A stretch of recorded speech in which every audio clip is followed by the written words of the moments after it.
From Moscow to St. Petersburg, Siberia to Tomsk, more than 700 people have been detained across more than 30 cities as Russia's first military draft since World War II was met with widespread protests and a brutal police crackdown. Vladimir Putin has just signed a new law making refusal to fight or surrender to the enemy punishable by 10 years jail, with the only exemptions for men employed in IT, banking and state media.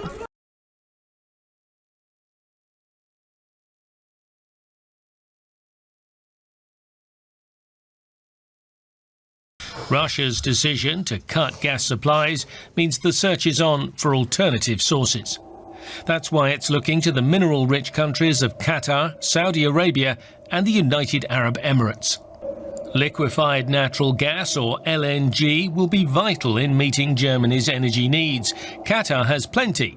Committing to long-term contracts is unattractive because Germany is transitioning away from fossil fuels. For that reason, Saudi Arabia might be a more promising partner.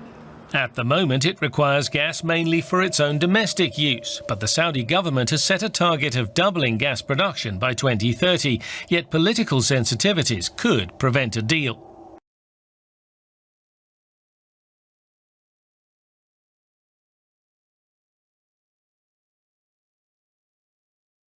Now, the official death toll in a deadly Iran protest has risen to 41. This is Oslo-based group Iran Human Rights says nearly a dozen more have died. The protests that began over Mahsa Amini's death are now on their 9th day. And despite severe crackdown, they continue to spread.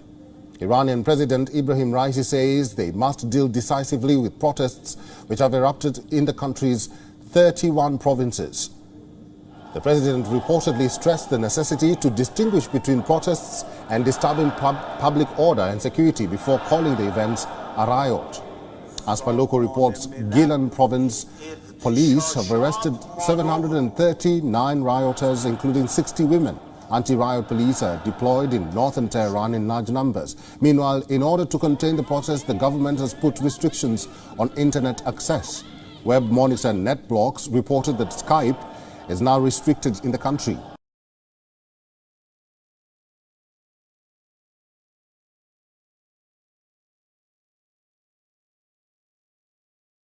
North Korea fired a ballistic missile Sunday for the first time since June, having conducted an unprecedented number of missile tests during the first half of the year. But the timing of this one is gaining extra attention, as it's a very sensitive moment for the North's nuclear standoff with South Korea and the United States. According to South Korea's military, this was a short-range ballistic missile that was launched at 6:53 a.m. from the Daecheon area of North Pyongan province. It flew about 600 kilometers at an apogee of around 60 kilometers at a top speed of Mach 5, meaning hypersonic, and a great defense challenge.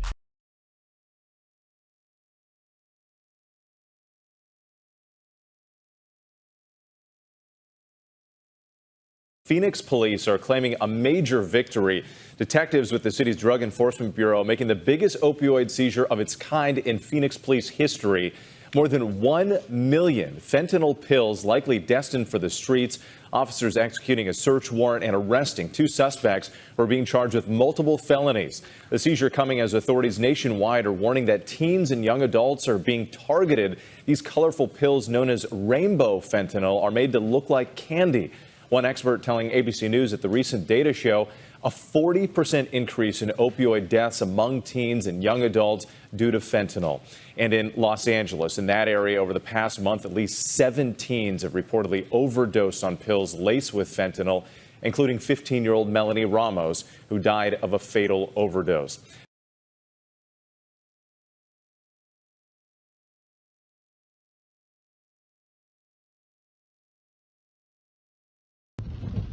The powerful storm Fiona slammed into Canada's Atlantic coast, knocking out electricity to more than 500,000 homes. The strong winds and heavy rains have been described by police in the east of the country as like nothing they've ever seen. Though downgraded from a hurricane, Fiona still packed gusts of 137 kilometres per hour as it barreled ashore in the early hours of Saturday after battering the Caribbean. On Prince Edward Island, some 82,000 households lost power. Electricity lines were pulled down and roofs punctured by fallen trees. Severe weather warnings are in place for much of the east coast.